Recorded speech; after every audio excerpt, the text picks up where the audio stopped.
I'm Tamika D. Mallory. And it's your boy Mysonne, the General. We are your host of TMI. Tamika and Mysonne's information, truth, motivation, and inspiration. New name, new energy, but same old us. So what's going on, Tamika D. Mallory? How you feeling today? Doing all right at the Pull Up for Peace conference in Atlantic City, New Jersey. Yeah, that's like y'all supposed to clap. Y'all supposed to clap. There you go. Yes, we have a live taping. Live studio audience. Live taping. What's up, y'all? This is your girl, Dr. Jamila T. Davis. And this is Tara Wallace. And this is I Love Me More. Hey, hey, hey. How are you? Girl, it's been a weekend. I can only imagine. I have to ask you, what are you doing to try to stay calm and balanced throughout all of this? How can you stay calm when you're doing a conference that you never dreamed or thought that you could do before? So we live and direct at Pull Up for Peace That conference. is so dope. Who did the walk today? And hold up, y'all. We got a live audience. Let's give it up for our live audience. That is so dope. So many young faces. I love that. That's right. So Pull Up for Peace, y'all, is all about organizing and galvanizing people from all across the country. And y'all see, I lost my voice, right? So we've been dancing, we've been talking, we've been healing, we've been praying. It's been everything here. And what's so dope about this particular conference is that it's young people, it's older people, it's everyone. It's everyone in one room. I don't think I've seen that in a long time. I wish I had been here for the entire thing to just really absorb it. Are y'all having a good time? Yeah. Are y'all learning stuff? Yeah. That's so dope. I remember as a kid, I always had to be in these rooms where we're learning. You know, the kids did their thing, but we always had to be in the room where the adults are leading and teaching us things. So I think it's so dope, and I don't think you guys should take that for granted. That's right. So Pull Up for Peace, y'all, is a movement. It's a movement all across this nation to let people know it's to put the guns down and put the healing up. And what do we mean by healing? It means to take care of our minds, our bodies, and our souls, and to really emerge into our greater self. So today, y'all, we got something different. Not only do we have our podcast, I Love Me More, today we doing a remix with TMI. So we got TMI in the building, and they doing their thing, and we gonna do our thing together. So guys, get ready for some fun. We're definitely in Atlantic City for the Pull Up for Peace conference, which has been nothing short of amazing. It's crazy. I never thought I would be at a conference like this. Like, I've been to so many different conferences, but when you put these type of credible messengers and you put this type of energy and this type of love in the building, it's just way different. So I just want to shout all of the organizers of this amazing conference out for doing a great job. it has been really, really beautiful to see all of us come together for something so impactful. I don't think anyone or that we can depend on anyone to do this type of work for us and for our communities. And I often hear, people when we're talking about the political dynamics of America, people will say, well, we have to just figure out ways to do for our own, and we know that, right? Because we understand that no matter who's in the White House, the State House, the City House, or any level of government, they're never going to be as invested in our communities as we are on the ground.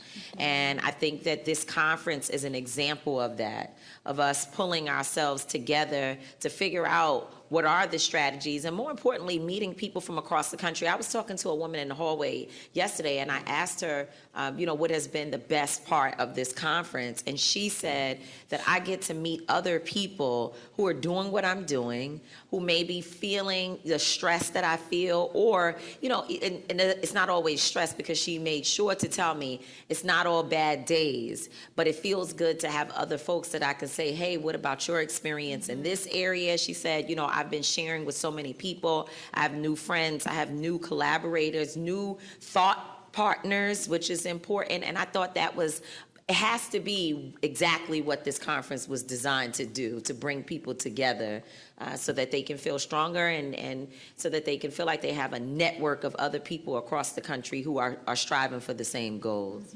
We are the remedy. Tamika, I watched you guys help to organize the Target boycott, and we saw with our own eyes how quickly stocks plummeted, right? So with this conference, we see and know that if we galvanize, stocks can go up, but it's our stocks. We must invest in us. And too often, we are divided because we're taught only one organization can shine. Right. Only one queen could be in the building. But when we come together, nothing is impossible. That's right. Nothing is, and we need each other's resources, right? You might have one thing, but I got the other. And you struggling, waiting on your one thing, but if I got the other, we could put that together and we could go. That's right. Chinese people come together. The Vietnamese people come together and get nail salons across the country and all these things. Why not? The violence, the people that are stopping violence, community orgs, why not we come together? Why are we waiting for the White House to fund us? Now, we need their resources, so we want them, right? But if they say no, What do we do? What do we do? I still want to be able to say yes. Yeah, we can't stop just because, as people change face in different positions of power, when they change faces, then all of a sudden our communities are no longer able to move forward. Shambles. And that has never been our reality. We've always been a resourceful people. And when you think about all these young people who are here today, I think that's what we want to teach, right? We want you all to be able to see that there are people in our communities who actually care. And we're coming together with solutions for the issues that you're dealing with and not pointing fingers at other people. Yes, though, we are going to make sure that we advocate for ourselves because the resources that we want from the government, the resources that we demand from people who are in positions of influence and power and corporations and all of that, that is our money. It is our money. It is our tax dollars that we're asking. We're not begging anyone. If you ever hear people say, oh, they're just looking for a handout. No, we're looking for our tax dollars to circulate back into our communities to address the concerns. Like we're putting money in the government. When you pay your taxes on your job, how many of you have a job? You have a job. And you see little taxes come out your check, right? And it kind of hurts, doesn't it? It's like, look, over here, the grown people are like, yeah. The young people might not really pay too close of attention, but those little taxes, that's serious, right? Like you giving somebody your money. So when you put your money out into the world, you want to see that, because the whole point of them collecting taxes is that they're supposed to be taking care of the needs of the people. But it seems that when it comes to the needs of Black folks and brown folks and underserved communities, we are always the last ones to get back the resources that we need. Our communities don't look like the communities where the rich people live. And guess what? They don't pay as much tax, or they don't pay as many taxes as we do. That's right. Isn't that crazy? Oh no, because the system is designed for them to win. That's right. So now this new system that we're going to create is designed for us to win. And it starts with you young people. Right. I've dedicated my life now to teaching financial literacy to teens. We got to start with y'all. Y'all got to understand and know what credit is. Y'all got to understand and know what budgeting is. You got to understand how to use your money and make your money grow. You cannot wait for a handout, because the handout might not be available to you, right? So you gotta know how to make your money make money. I wanna teach you guys side hustles. I wanna teach you guys how to flip money, how to take, but we ain't gonna do it like they do it on the block. We ain't gonna buy that other stuff. We're gonna learn how to buy merchandise, how to sell things, how to sustain yourself when others won't sustain you. So I think that's really the key, y'all, is to teach our people how to collecting. You remember the susu back in the days? All that kind of stuff. Our parents used to do it, okay? Y'all know you shaking your head with the susu. We got to figure this thing out. Kids are like, what's the susu? Oh, so explain to them the susu. So the susu was, we had everybody in the family put a certain amount of money into a pot. Every week. So it's savings. So it's saving. And what happened was one family member would get that pot every month. right? So as it built up, it just kept going around. Long as you put the money in, and it was like, sometimes you get like 5,000, 10,000, but you just keep putting your same amount of money, and it would grow. The more people that put into it, it would grow. And this is how a lot of us was able to survive with the Susu. That was a big thing. We got to get back to that. But that's That would be financial nice. literacy. Yeah. But Do you remember was that? the Susu Yeah, I really remember good? that. Like, in the end, what are the findings? Like, if you put into it for so long, The findings is you're saving your money. Yeah, it's So the the same bottom thing. line Yeah. is we spend. Oftentimes we spend before we get. How many of y'all can admit sometimes you spend that paycheck before that paycheck comes? Yeah.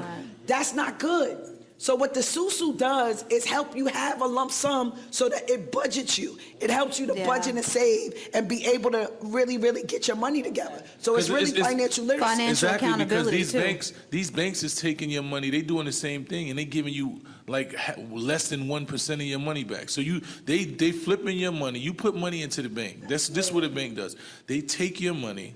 They invest in stocks and all these things, and they make billions and billions of dollars, and they give you like 0.1% of growth on your money. I'll be looking in the bank. I'll be like, yo, I had this amount of money, and it's only like $40 in like 2 years. It doesn't grow. Like, what the hell is going on? It ain't really nothing growing. It's You never. think- If you waiting on that, brother, you're gonna be waiting for and a it's- long and- time. Exactly. So that's what I'm saying. The Susu is, at least when you get that lump sum of money, you're like, oh, I'm putting my money and I actually see some level of return on it. So we got to get back to financial literacy. And I think that's what I love about this conversation. Like just this conversation right here this is what we've been doing. We've been sharing. It's nobody gatekeeping. It's not somebody little me's and big you's. It's none of that. It's us giving you our knowledge, our wisdom, our triumphs, our fails, and everything so that you can learn from it and grow from it.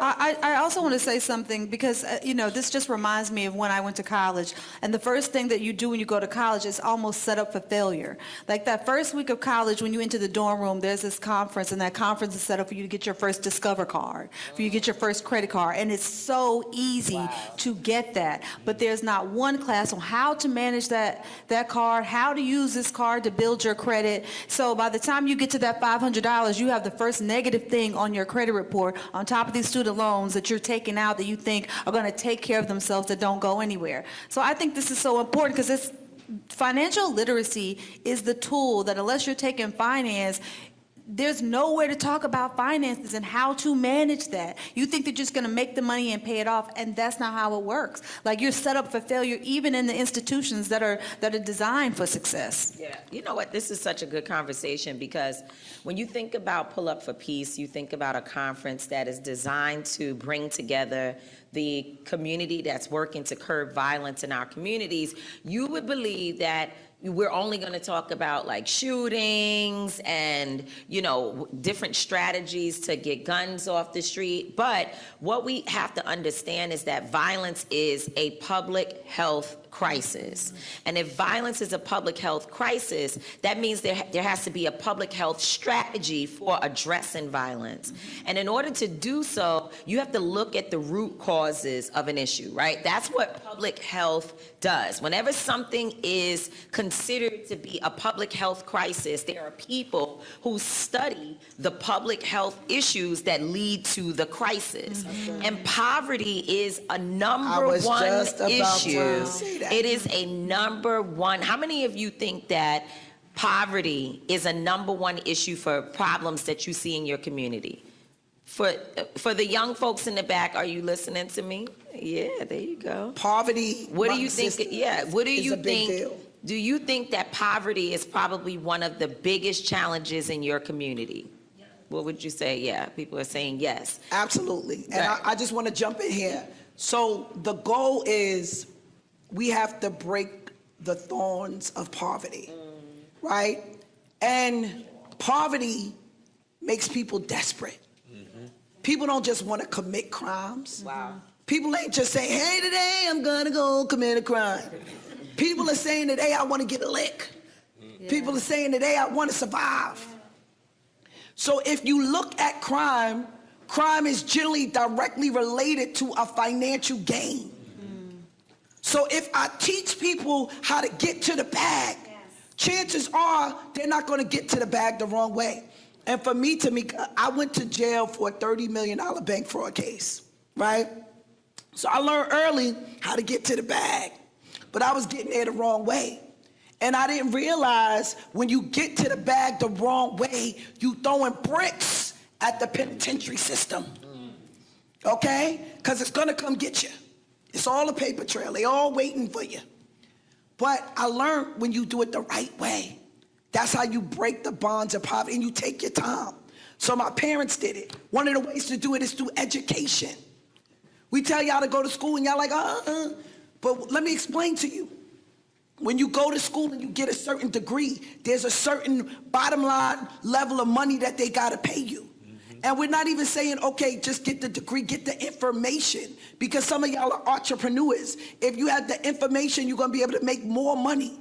Now when you make that money, you gotta make that money grow. So you need to know about real estate and assets.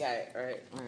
And then my parents came from nothing, and they used real estate to make them rich. They bought property after another property. My father owns like maybe 50 properties now. But the thing about your family that, you know, a couple of weeks ago, I needed something that Jamila couldn't get to me physically. So she left it in her mom's office. And I went to her mother's office to go pick up my books, right? And while I was in there, the thing that I realized is not only because they have cornered the marketplace, your family, like, and this is, you're thinking about two people, just regular folks. Regular They're not, people just like us. yeah, regular people. And now still, at this point, they're elderly, and your mom is still running at work, her real estate to the bag. company. So what they have done is not only do they own properties, they sell properties, right? Your mom is like doing transactions, selling properties and renting to people while also buying properties. And it gives you, it's like they say that a woman needs 7 forms of income in order for her to be successful, to sustain herself. We need 7 forms. So imagine they are collecting rent. That's a lot of income. Jesus Christ. Well, I mean, but how many jobs do I do? Right. How many jobs You got do? about 10 jobs, actually. But you gotta have it. So Mike, that's why we giving y'all game right now. We want you to get it from now to know that making money is not difficult. People make it difficult because we see, I need $20. Like, you got to get away from the $20 people. But you got to get around the people who talking about something. And I learned that too. Poverty, how you said it's a public health issue. Contagious. It's a disease. And it's contagious. Let me tell you, I love my folks, but I don't hang around broke folks now. Broke folks are keeping. So they say if you hang around 5 broke people, you're gonna be the 6th. Yeah. So if you around people like a Tamika, Mallory, or Mysonne, because y'all keep me going. Now I'm like, all right, we're going to go a little higher. We're going to go. You got to be around people doing things. And then it'll show you that you could do it too. They not smarter than you. They not better than you. They not wiser than you. The difference between you and them is information. That's right. Well, it's Information. not just information. Okay. It's not just information. Because some of these people be dumb as hell and they make a lot of money because they have discipline and they are focused. That's still information. Well, so the information is how to be successful. So Stephen Covey, right, has the 7 steps to be an effectual, successful person. But don't so it's still information. But don't you think you can have information if you don't do anything with what you have? So then you're what? going biblical, right? So faith without works is void, right? What you say? Information plus motivation. Because I can give you all the tools that you need, but if you're not going to have that mindset in yourself and believe in yourself to go apply it, then what if I'm just beating a dead horse? So let's talk about this real quick. Our people perish because of lack of knowledge. So we're going to take it to the word. Since we at the word, let's go to the word. Our people perish because of what? Lack of knowledge. Even spiritual knowledge, right? We're working in spiritual warfare. Some of us have generational curses on us and all kind of things, right? So if we lack the knowledge of how to pray to break the spiritual curse, we're done. If we don't know how, you could get money on the phone. We got, now kids are different than us. Right. We used to really have to do real work to get money. I didn't know you could Kids make money can get on on the phone, TikTok. get on Right, TikTok, yeah. do a shimmy shake, do a print a file, sell a shirt, and go get to the bag. Our people perish because of what? Lack of knowledge. So it's our goal to show people that it doesn't take a lot to get money. We keep acting like, oh, you gotta, nah, you can get on TikTok, shimmy shake. We can figure out the shimmy shake and we can get a coin. So we have to figure out different ways to get money, and we gotta teach our kids how to do it so that they know it's not as difficult as they think. All right, that's my I Listen. think, I just want to add to that. The good Reverend Dr. Jamila, she been preaching all day today, y'all. baby, I feel a spirit. She been led today. No, I just want to say, in that, as young people, the confidence level, right? It would be so amazing to see the same confidence that I see young people when something is bad or when it's time to fight or do something crazy, but the lack of confidence when it's time to step up and learn information and apply that information. And I really want you guys, as we're sitting here having this conversation, to look within and find those tools. Look within and understand that you are a beautiful person, that you are an amazing person, that there's only one person in this entire world like you, and apply that to what we are saying, to what you identify with. We're not saying, there's one lane for you. There are multiple lanes for everybody in this room, but you have the confidence to step into it. And to know that you guys are not in this room by chance or happenstance, but there's somebody who loves you, right, to take the time to bring you into this room, into these rooms, and that not just take it for granted, but to know that you are supposed to be here because there's something great in you. And you are viral and you applying something to this situation. Baby, we might need to pull up a chair, I'm sis. telling you, come on up. We might You be the know, fifth you host. might be the one today, because Yeah. God, the spirit is moving. Yeah. Like, Tamika, first of all, I love you. My son, I you love you too. too. But Tamika, I love you. And I'm going to tell you why I love you. I love you because you have power. And with your power, you're willing to lend that power to others. So I think one of the call to actions is teaching not just our youth, but our people a skill. I want to share one of the things we're doing in Birmingham and one of the things we do in New York City. I make sure that they give us discretionary funding to give each of our kids $500 to start their own businesses.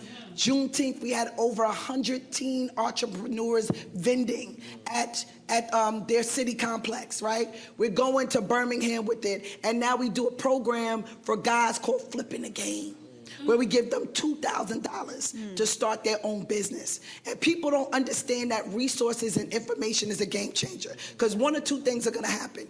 Even if my kids don't pursue the career that we give them or show them how to do, guess what happens? Their confidence is boosted. They know what success looks like.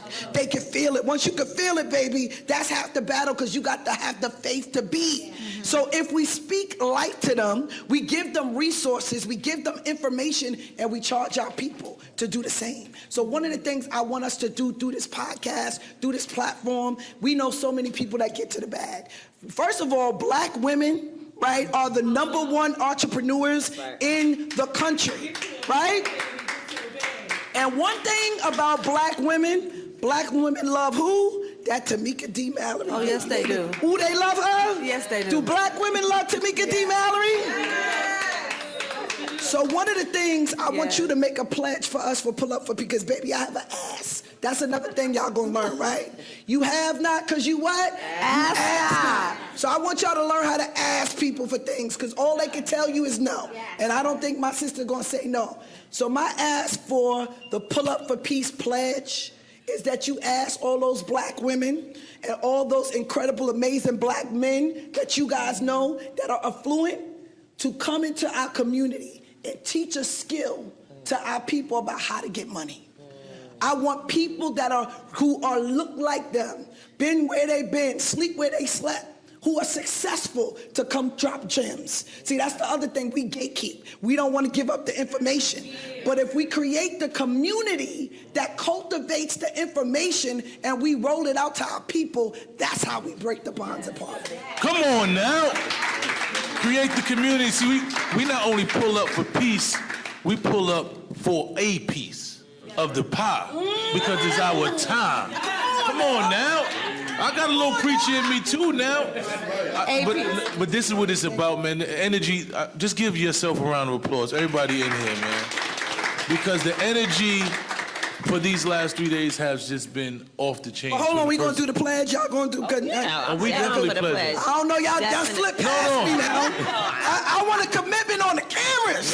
No, I'm definitely down for that.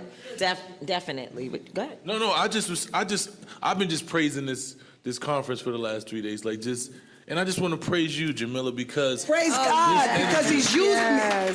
I'm a vessel, and he's using me, but I know the people with the power. So that's why I was so grateful for y'all to walk through the door, because sometimes we don't even know how to use our power, right? We do what we do, but I want you to use your power for the people that are going through poverty. Because mentorship, what we do know, and I learned that in your book, baby. You had some good mentors. Did y'all read Tamika D. Mallory's I Live to Tell a Story? That memoir, if y'all ain't get that memoir, ooh, baby, you better get that thing. And I learned you had some incredible mentors. So success. And the part of why I have such important contributions in my life is because I understood since I was a little girl the importance of sitting with elders. But your parents put that in play. My parents took me around elders all the time, and it wasn't really, they weren't doing it intentionally. It's just that I was a kid who went wherever they went. So I would go to rallies and other organized spaces, and while being there, the elders did not just look over me. That's good. Right? And that's something that we have to be mindful of as older people in the room. Sometimes we'll see a young person and kind of little kid them and it's aggravating that they're even there. But they didn't do that to me as a young kid. The elders would sit with me, they would talk to me. Sometimes I'd get to the rally on a Saturday morning. We had rallies every Saturday that my parents took me to.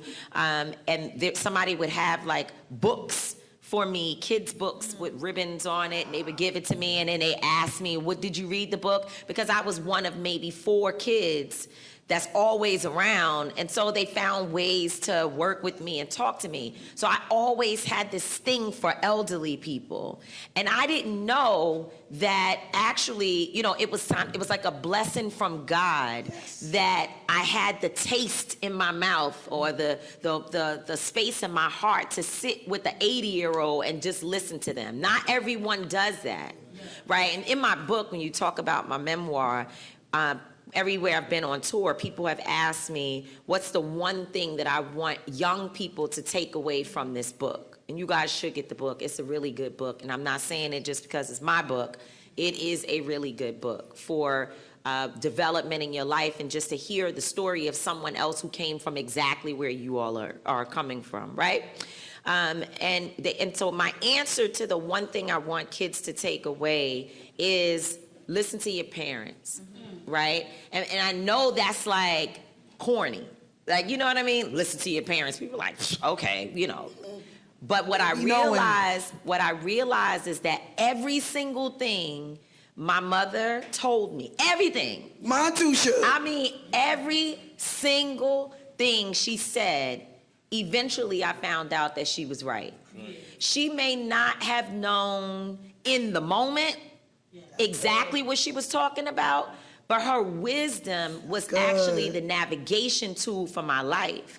And I bring that up because these elders that I talk to, that I sit at the feet of, throughout my entire life, they have helped me. And even if in the moment, whatever they were saying to me didn't make sense, there was some place that I was out in the wilderness, out on the boardwalk, as they say, trying to figure out my life, and the words that they told me would come back to me. It does not mean that my friends who look like me and the people who are sitting next to you are not important, but it is the wisdom of people who've already gone past you that can help you. So you don't make the same mistakes. So you don't make the same mistakes. I say it all the time that we are cheat sheets through life. That's good. Yeah. Right? Because my son didn't realize this till he was 20 years old, and I never forget it. Like, I've been talking to him, and you think you're not listening, but if you talk enough, if you talk enough, they listen. And that's what we got to do. We got to understand as elders that our kids are taking in information. We think they're not listening,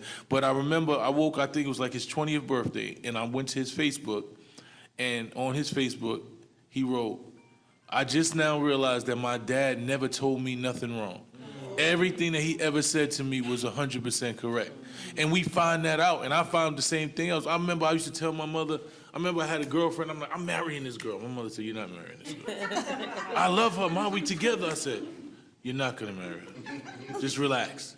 And then when we broke up, and then I said, Ma, how you knew? She said, because I know. Because I'm your mother, because I lived life and I've had that same stage and the same phase and all the stuff that you thinking, I've already thought, and you're a product of me, so I know exactly what you're going through. So just understand that we have levels of wisdom and things that prevent you from making the mistakes that we made. You don't have to do it. When you're around people who have wisdom and you have elders that pour into you, please take that information. And you know, I think this conversation is so important because you can get money, like you talked about. We could teach you how to make money. I need Jamila to continue to teach me how to make money because I am a service-oriented person, so I give more than I take, right? And that's changing now because now I'm 45 years old, and so it was cute from whatever age to 45, but now at 45, I'm beginning to think about the rest of my life and what I will leave behind for my granddaughter, who's my bestie, my broke 3-year-old, almost 3 years old bestie. But she's not gonna be broke because she's going to control my life. All of my resources will be signed over to her at some point. If my son was here, he'd be like, word? Yeah, absolutely. Thank you for giving me my best friend, my sweetheart, Blair. And so you can make money because I've made lots of money in my life, millions of dollars. The money that we made. But how you not only keep the money, but value the money and value what to do with the money comes from your character and the other influences that you have around you. And financial literacy. Absolutely. So again, our people perish because of what? So as we continue to cultivate this community, I know we coming to a close. This is good stuff. We got to stay in touch. We got to give back. We got to do more, right? Most of y'all young people, where y'all from? Atlantic City? How many of y'all from Atlantic City? Okay, I see a lot. How many of y'all from New York City? Okay, a few. How many organizations? So we are representing a few organizations. So one of the things I'm going to do, I'm going to practice what I preach. All of y'all, I promise you, this book, I Live to Tell a Story, is amazing. I'm going to donate a copy to every single person because I buy my copies, y'all. That's my sister. I buy in bulk. Many copies, right? Hundreds of books. Yes. So we're going to get y'all a copy of the book, and we're going to start talking to your cities about contributions. I'm doing some work in Atlantic City, so I'm going to ask your mayor about our Earn and Learn program. Let's give y'all, how many of y'all like to get $500 to start your own business in here? Okay, you see them hands is up? My kids want that money. So we're going to, Marty Small, we're going to talk to you, all right? So we're going to figure out how to create more programs like that, sis. We want y'all to come in the community, institute of research for social justice and action that was created by myself and your brother, Angelo Pinto. We created the institute to be the church in action, right? It's okay to go to a place and be filled up or a spiritual house, right? But some of us need other things like information, resources, stuff that applies to the natural. So we got the spiritual, then we got the practical. So the Institute was created to give the people the practical. How do I get money right now? How do I level up right now? How do I professionalize right now to take my idea? Because many of us have dreams. God talks to us through our hearts and our dreams. But if we don't know how to make our dreams a reality, then we stuck. Right? The Institute gives them information. So I'm looking for y'all to come on down into the Institute and give us all that information and resources y'all got. I love that. I love it. I love it. Before we go, I just want to say that, it's about taking these little bits and pieces of information, right, that build your life. It's not one mapped out lane, the yellow brick road that you follow, but it's in these places that you get information. So please, y'all, take this information, do the follow up, make sure you get your book, make sure you read your book. right? And make sure you follow up with the people that you need to follow up to make sure that we're doing what we need to do and what we have promised you. Because we're in this room for a reason, but we have a lot of stuff going on. But ideally, we want to be accountable for everything we have said that we're going to do. Hold us accountable. Absolutely. All right? So thank y'all so much. Thank y'all so for much. tuning into an episode of I Love Me More and TMI. And y'all already know what it is. It's going We love y'all. down. Pull up for peace. Pull up for peace. Yes, pull up for peace, y'all.